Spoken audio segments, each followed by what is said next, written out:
Bonjour bien-aimés dans le Seigneur. Bonjour bien-aimés du Seigneur. Mon âme exalte le Seigneur et mon esprit se réjouit en Dieu mon Sauveur, car il a posé son regard sur la bassesse de sa servante. Mon âme exalte le Seigneur et mon esprit se réjouit en Dieu mon Sauveur, car il a posé son regard sur la bassesse de sa servante. Bien-aimés dans le Seigneur, telles sont les paroles prononcées par Marie, mère de Jésus-Christ, quand elle fut enceinte par la vertu du Saint-Esprit.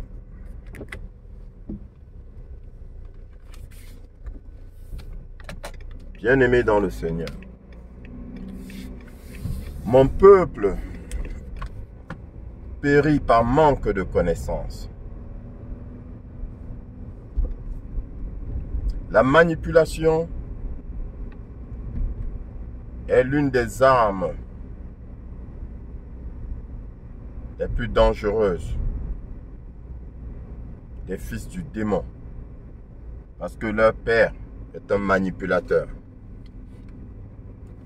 un gros manipulateur. Bien-aimé, je t'ai dit que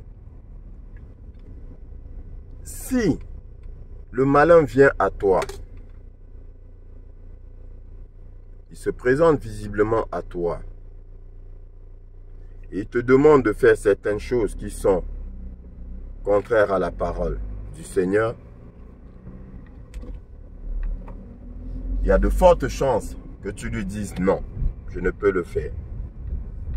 S'il te dit renie ton Dieu, tu diras non, je ne renierai pas mon Dieu. S'il te dit adore-moi, il y a de fortes chances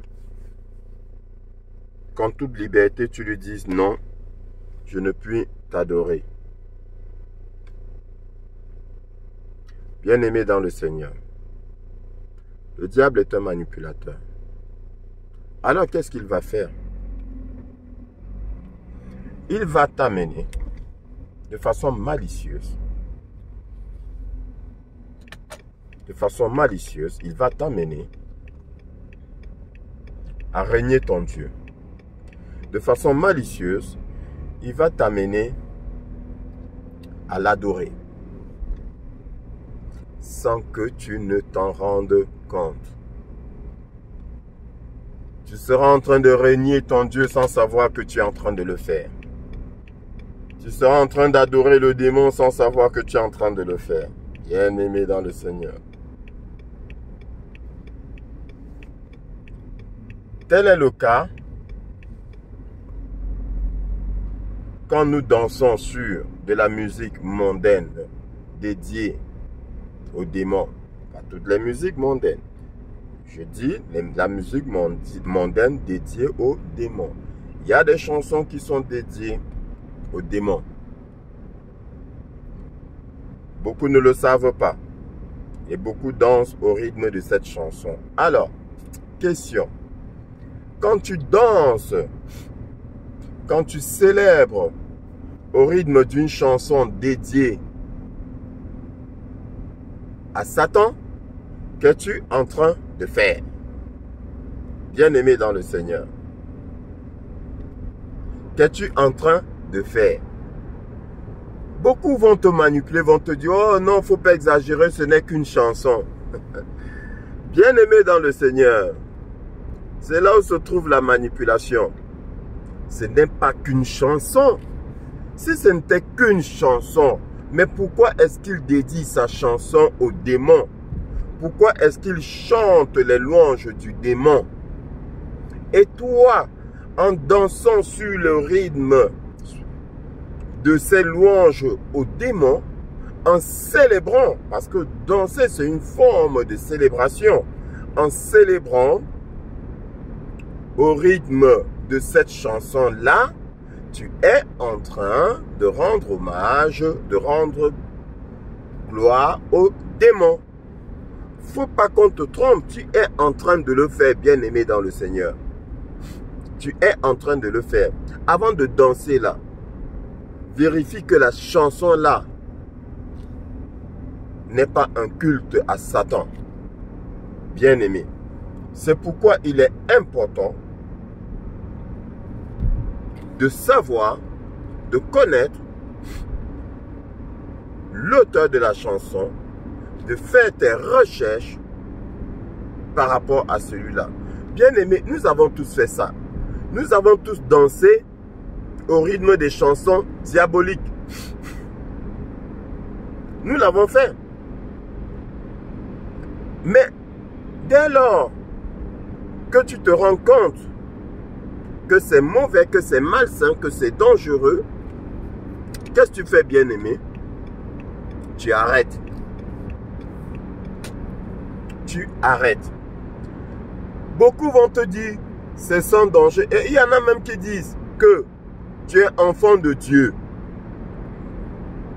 Et que en tant qu'enfant de Dieu, ça ne va rien te faire.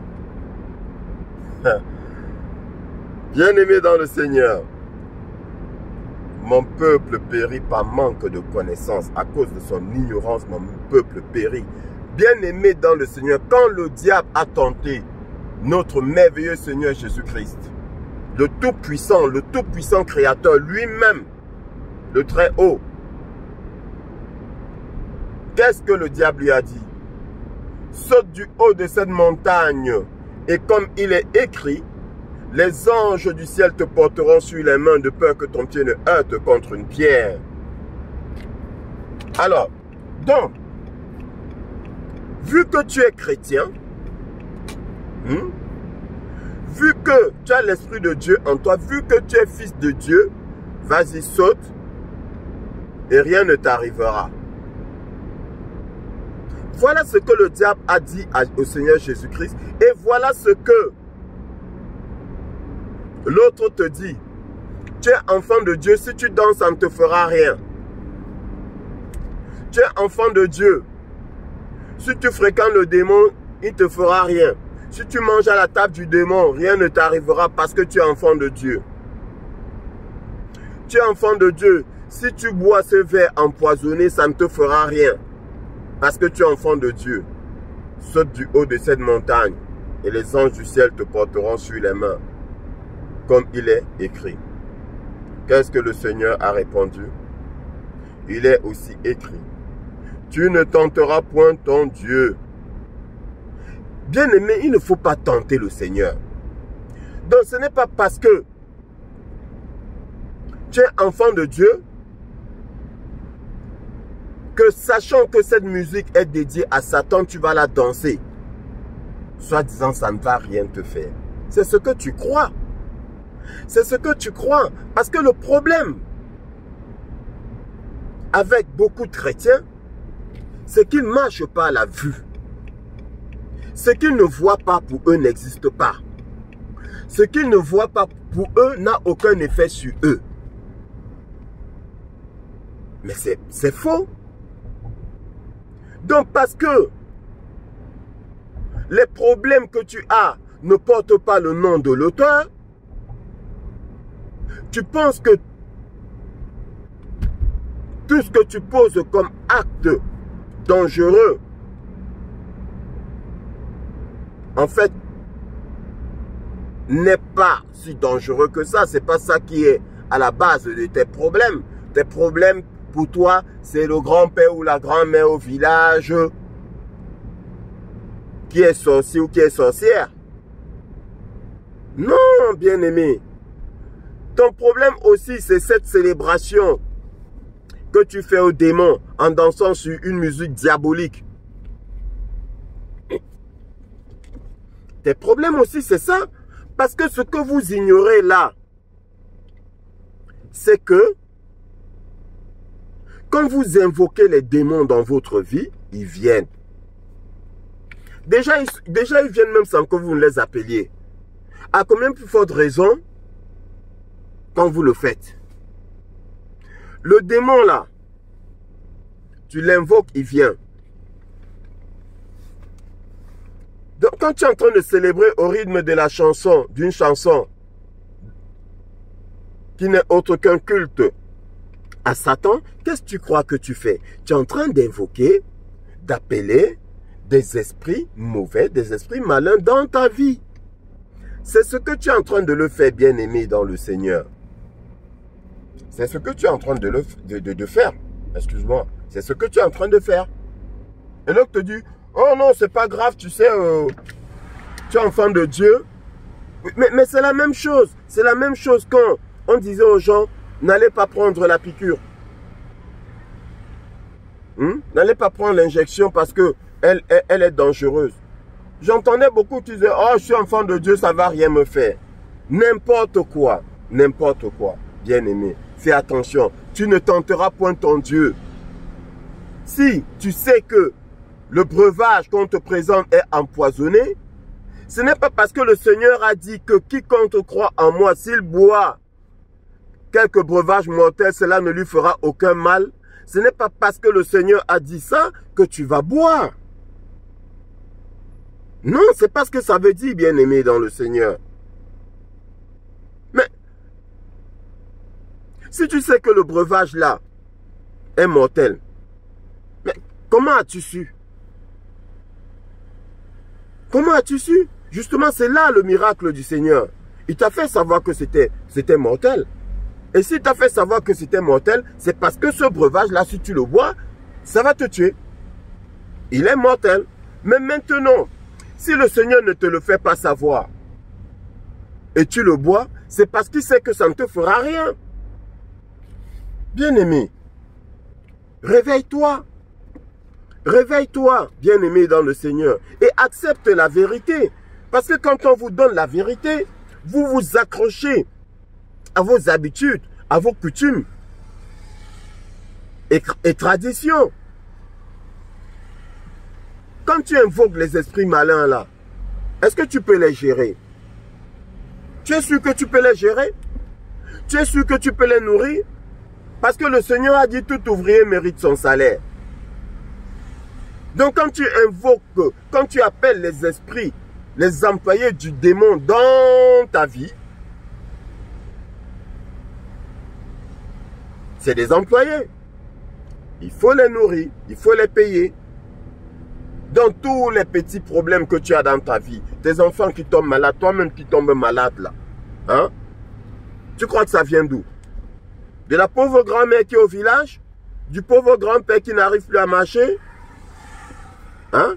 Peut-être qu'ils sont sorciers, mais ça ne vient pas nécessairement d'eux. Ça vient aussi de tes erreurs, bien-aimés dans le Seigneur. Hein? De tes invocations. Inconscientes. Ignorantes. Ça vient aussi de ça. Donc ce n'est pas parce que tu es chrétien que tu te crois permis de faire tout et n'importe quoi en disant que oh, rien ne va m'arriver parce que je suis chrétien. Faux. Qui t'a menti? Qui t'a menti, bien-aimé? C'est archi faux. Fais attention. Donc,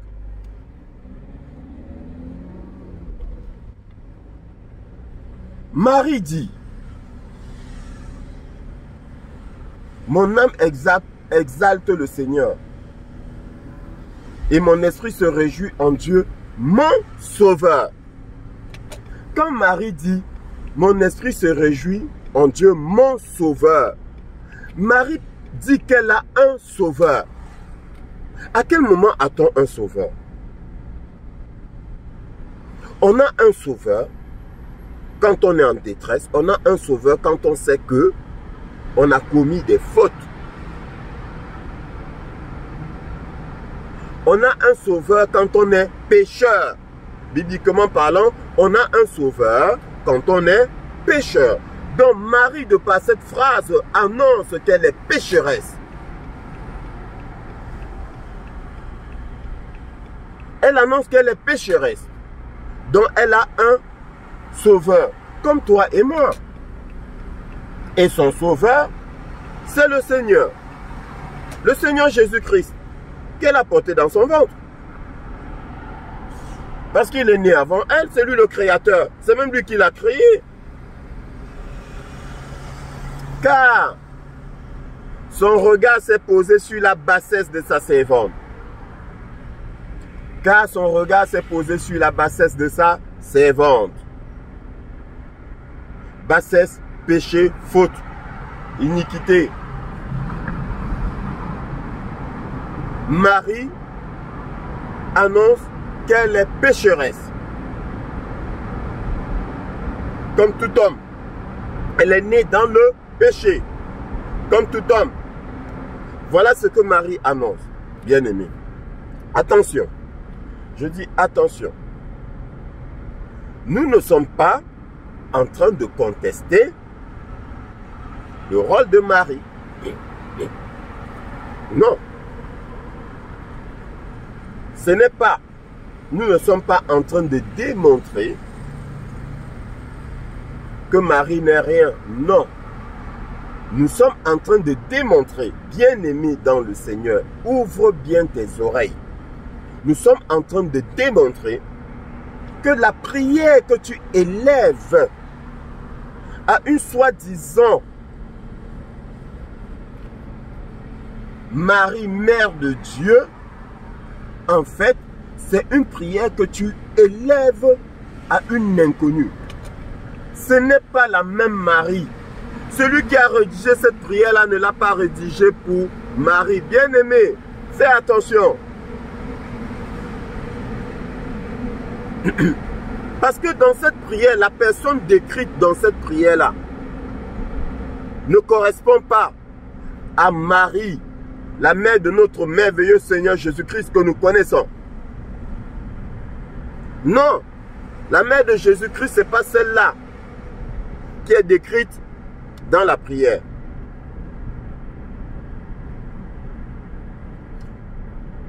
Pourquoi? Parce que dans la prière, on te démontre une Marie qui est sans péché. On te présente une Marie qui est sans péché. On te présente une Marie qui est vierge, sans péché. Or, bien-aimés, nous savons bien que Marie, de par le fait qu'elle eut enceinté, a perdu sa virginité. Rien que de par ce fait-là. Parce qu'il faut bien que l'enfant sorte. L'enfant en sortant va déchirer l'hymen, bien-aimé. Et par conséquent, elle n'est plus vierge. Rien que de par ce fait. Et nous savons que Marie, mère de Jésus, a eu d'autres enfants. Elle les a eu comment? Elle les a eu comment? Bien-aimé. Donc, nous pouvons conclure sur la base des Écritures que Marie n'était plus vierge. J'espère qu'au moins de ce côté-là, bien-aimé, nous sommes d'accord. Parce que c'est écrit. Nous parlons, je te l'ai dit, nous parlons de ce qui est écrit. D'accord? Parce que quand nous allons en mission, dire que nous avons été envoyés par un Seigneur pour que les gens soient convaincus que effectivement nous avons été envoyés par ce Seigneur-là, il faudrait que nous montrions les recommandations de ce Seigneur-là et que nous ne les transformions pas. Nous allons dire exactement ce que ce Seigneur nous a demandé de dire, de faire, sans rien rajouter, sans rien enlever. Il y a des recommandations écrites. Nous regardons dans ces recommandations-là.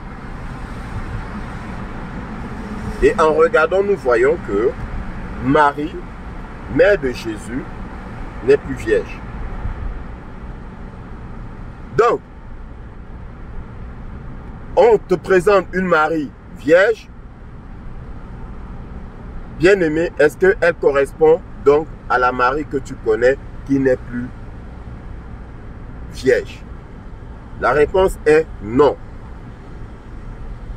Ensuite,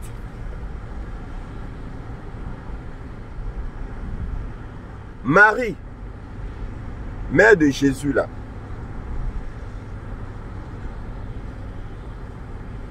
Sainte Vierge Marie, priez pour nous, pauvres pécheurs. Priez pour nous.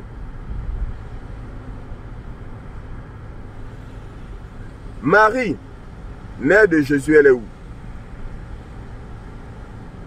Nous savons tous que le seul vivant ressuscité, c'est Jésus-Christ. Marie, mère de Jésus, nous savons qu'elle est morte.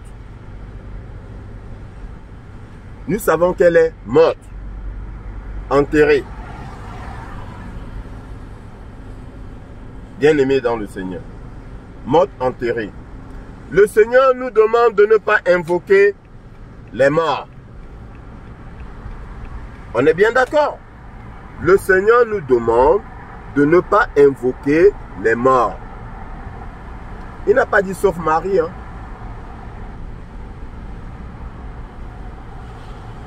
Les vivants ne doivent pas invoquer les morts.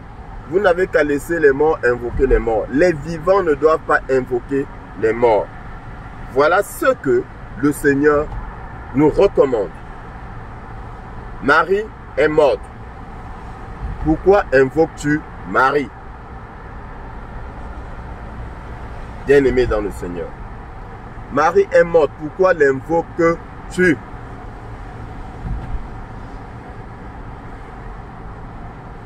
Ensuite, bien-aimé dans le Seigneur. Sainte Vierge Marie, Mère de Dieu.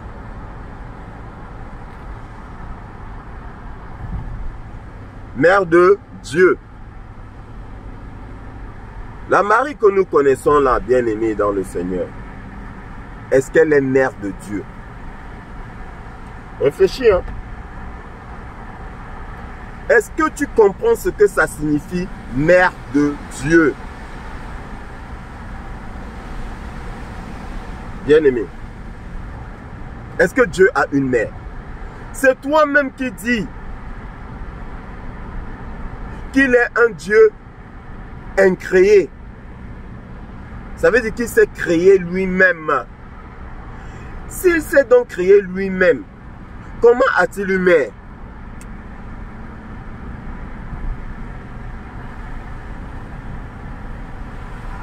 S'il s'est créé lui-même là, comment peux-tu dire encore que Marie est sa mère? Marie, mère de Dieu. Bien-aimée dans le Seigneur. Donc, tu vois donc que cette Marie-là qu'on te présente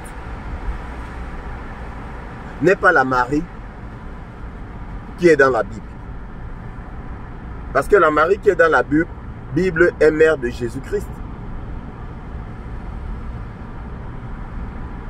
Elle est mère de Jésus-Christ. Elle n'est pas mère de...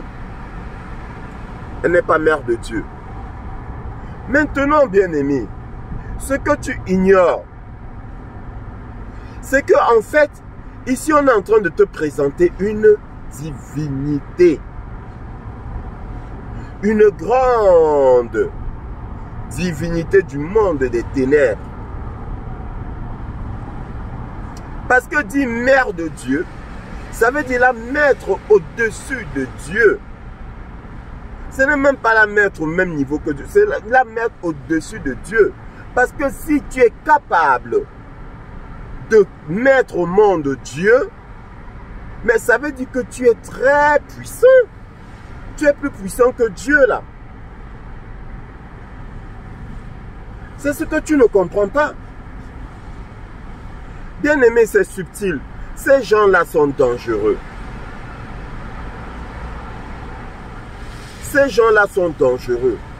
Et celui qui a créé l'église catholique là, et qui a créé la prière à Marie là, il vous a dit quoi? Que Marie est un chemin, que celui qui ne reconnaît pas cela, il est maudit. Que Marie, excuse-moi bien aimé, les allergies de ce pays, que Marie est un chemin pour le ciel. Alors que la Marie que nous connaissons, elle-même, cherchait le chemin pour le ciel. Oui. C'est comme si tu arrives quelque part, tu trouves quelqu'un qui cherche son chemin et tu lui demandes le chemin. Bien aimé, quand tu vas à une cérémonie là, on t'a invité, tu arrives, tu cherches ton chemin. Tu trouves quelqu'un qui cherche son chemin. Est-ce que tu lui demandes le chemin? Non. Vous vous associez et vous cherchez le chemin ensemble. Vous vous associez et vous cherchez le chemin ensemble. Si vous vous perdez ensemble. Bien aimé. Mais au moins, vous êtes conforté parce que vous n'êtes pas seul. Vous êtes au moins deux. Donc c'est un peu rassurant. Quand tu te perds seul là, c'est là où tu es vraiment perdu. Mais quand vous vous perdez à deux, vous avez encore la chance de vous en sortir. Donc, on ne peut pas demander son chemin à quelqu'un qui cherche son chemin. Car mon esprit se réjouit en Dieu, mon sauveur. Elle cherche son chemin. Et toi maintenant, tu lui demandes de te sauver, alors qu'elle aussi elle cherche un sauveur. Bien aimé dans le Seigneur, nous ne contestons pas le rôle de Marie. Mais je te répète, nous disons que le mari qu'on te présente là, ce n'est pas le mari, mais de Jésus-Christ. Bien-aimé dans le Seigneur, réveille-toi. On te présente la Marianne, une divinité dangereuse, la mère du ciel, mère de Dieu. C'est celle-là qu'on te présente, bien-aimé. Donc, ils disent que Marie est une voie, est un chemin pour aller au ciel. Raison pour laquelle tu lui demandes de prier pour toi maintenant et à l'heure de ta mort. Donc, c'est un chemin. Sauf que, je t'ai dit quoi au début? L'Esprit de Dieu est merveilleux. Je t'ai dit quoi au début? Il est merveilleux parce qu'il nous guide. Au début, je t'ai dit que si le diable se présente à toi et dit « renie ton Dieu », tu vas lui dire non.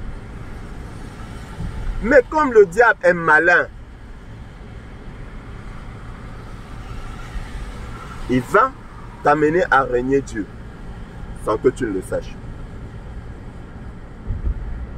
Quand Jésus a dit à Pierre,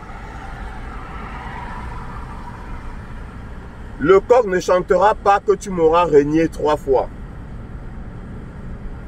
Qu'est-ce qu'il a dit? Moi, Pierre, avec l'amour que j'ai pour toi, la Seigneur. Non, pas moi. Comment? Quelqu'un d'autre peut le faire, mais moi, non. Comment? Te régner? Toi, mon Seigneur, mon Sauveur, te régner? Jamais. Je ne peux pas. Ce n'est pas possible. Bien-aimé. Vous croyez que régner, c'est quoi? Bien-aimé dans le Seigneur. C'est un jeu de mots. Vous croyez que régner, c'est se mettre et insulter et dire que Dieu n'est rien? Crier haut et fort que Dieu n'est rien? Régner, c'est pas ça. Bien-aimé dans le Seigneur, régner, ce n'est pas ça. Ce n'est pas seulement ça, si tu veux. C'est aussi dans les petites choses. Quand on a dit à Pierre que, mais toi là, tu ressembles à quelqu'un qui était avec ce monsieur. Qu'est-ce que Pierre a dit? Je ne connais pas ce... Moi? Non. Je ne connais pas ce monsieur. Comment? Moi, je n'étais même pas... J'étais même pas là. Il a régné. Inconsciemment. Mais, quand il l'a fait la première fois, est-ce qu'il s'en est rendu compte? Non. La deuxième fois, est-ce qu'il s'en est rendu compte? Non. Et la troisième fois, quand le coq a chanté, il y a eu un éclairci dans sa tête. Ouais.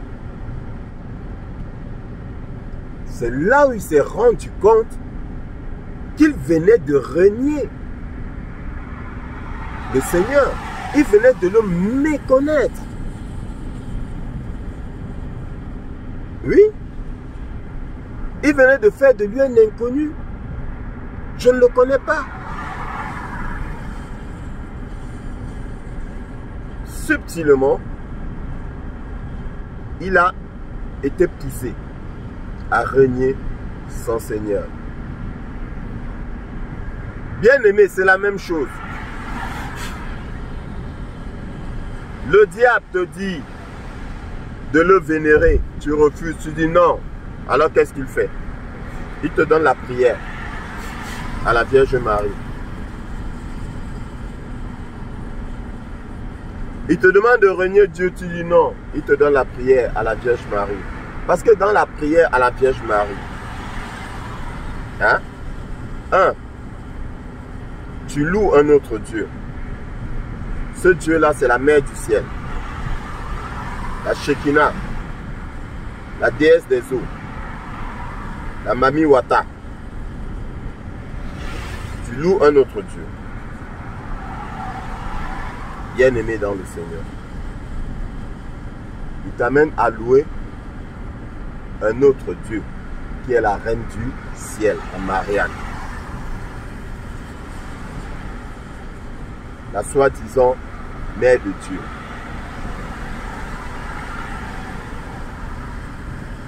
Il te pousse à contester ton Dieu. Jésus dit, je suis le chemin,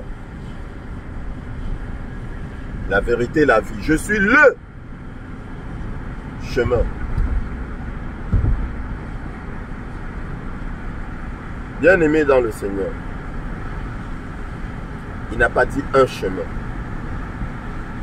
Tu as fait la langue française. Il n'a pas dit je suis un chemin. Parce que quand on dit je suis un chemin, ça veut dire qu'il y en a d'autres. Bien-aimé. Selon la langue française. Même dans la langue anglaise. Quand on dit one way. One way, ça veut dire un chemin. Mais, quand on dit le chemin, ça veut dire qu'il n'y en a qu'un seul. Il n'y en a pas deux, il n'y en a pas plusieurs. Il n'y en a qu'un seul.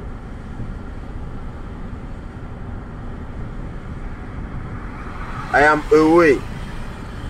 Je suis un chemin. I am the way. Je suis le chemin. Un seul. Maintenant, prier à la Vierge Marie, on vient te présenter un autre chemin. Et toi, tu prends. Dans le chemin, le Seigneur est menteur. Tu fais de ton Dieu un menteur. Bien-aimé, je t'informe. Hein. Je ne suis pas en train de discuter, de négocier avec toi. Je suis en train de t'informer. Tu fais de ton Dieu un menteur. Il a dit, je suis... Mais bien-aimé, disons. D'accord, sans passion. Je suis le chemin, la vérité, la vie. Il n'a pas dit je suis un chemin, une vérité et une vie. Je suis le chemin unique. Je suis la vérité, l'unique vérité. Je suis la vie, l'unique vie. Il n'y en a pas plusieurs. Voilà, bien-aimé, ce que ton Dieu te dit. Maintenant, tu le contestes en prenant un autre chemin. On te présente la prière à la mère de Dieu, je ne dirais plus à Marie, à la mère de Dieu, la mère du ciel. On te présente un autre chemin. Mais, bien aimé, le bonhomme qui t'invite à sa cérémonie, il te dit, le chemin qui mène chez moi, c'est le bus 34. Toi, tu sors de chez toi. Tu vois passer le bus 37, tu entres dedans. Il va t'emmener où? Il va t'emmener où?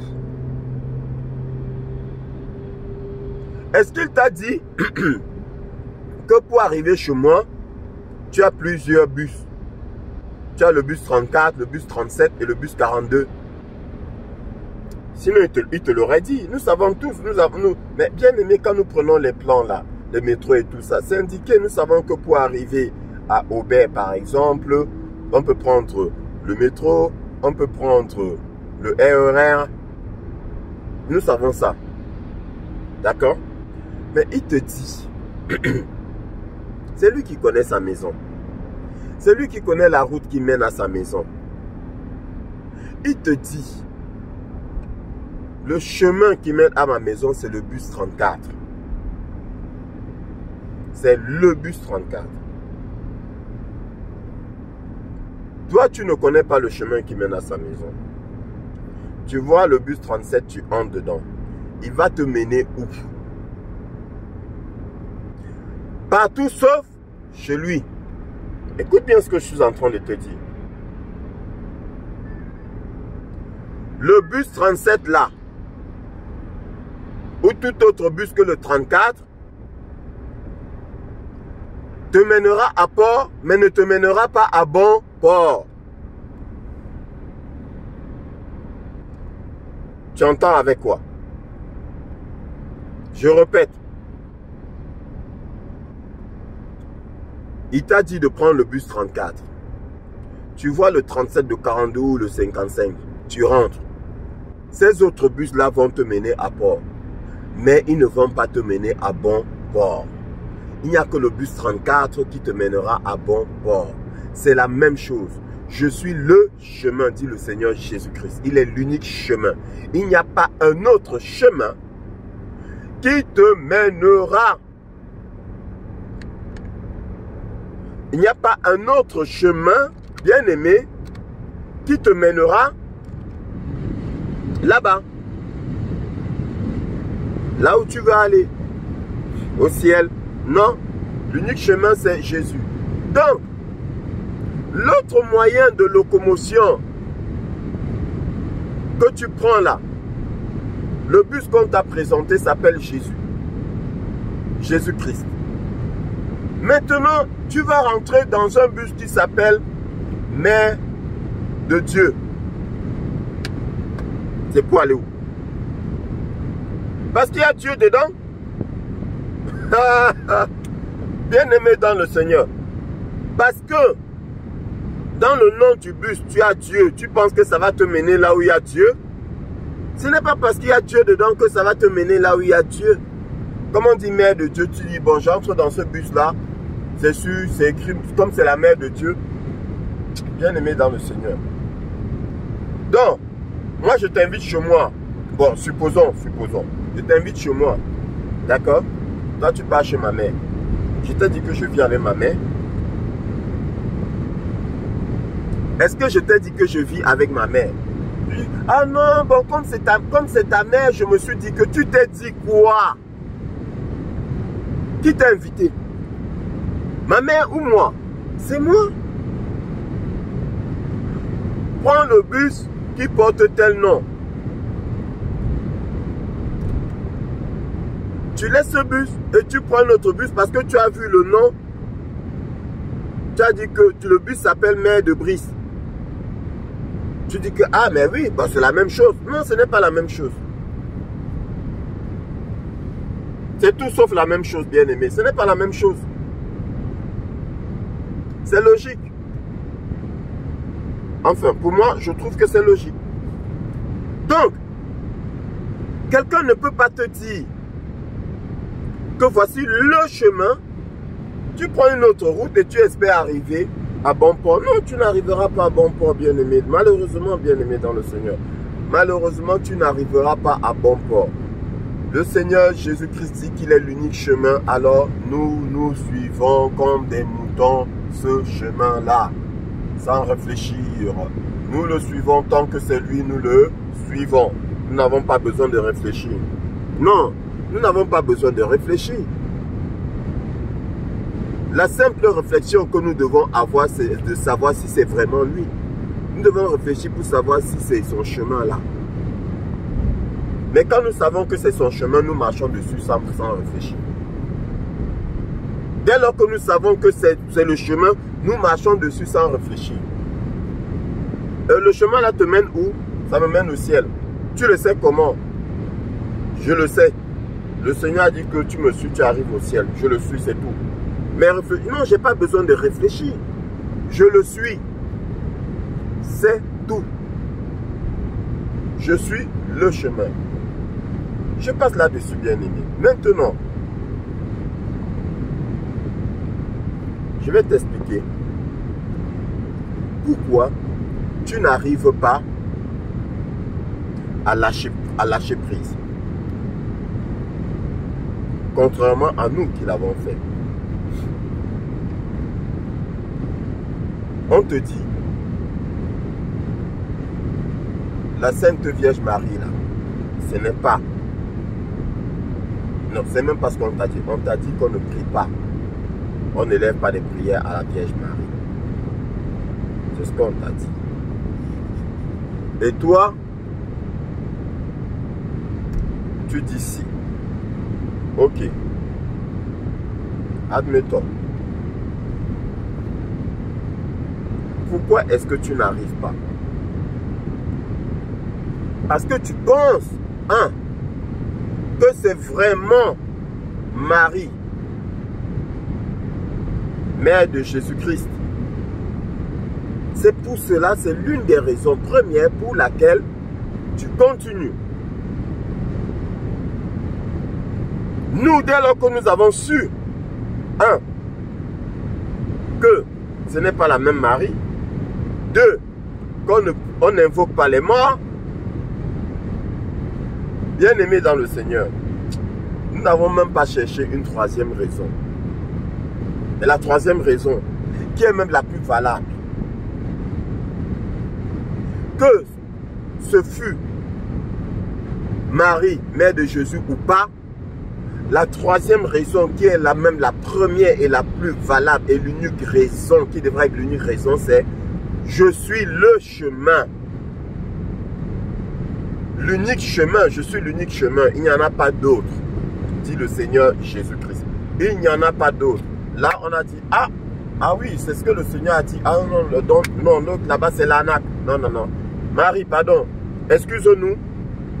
Tu es la mère de Jésus-Christ, tu as ton importance dans la Bible, dans la vie du chrétien, mais tu n'es pas le chemin. Maintenant, on te dit, bon, dès qu'ils sont dans l'erreur, ils cherchent des subterfuges. Ils disent quoi? Oui, bon, mais tu sais, en fait, Marie là, pourquoi est-ce qu'on prie Marie? C'est pour qu'elle l'intercède auprès de son fils.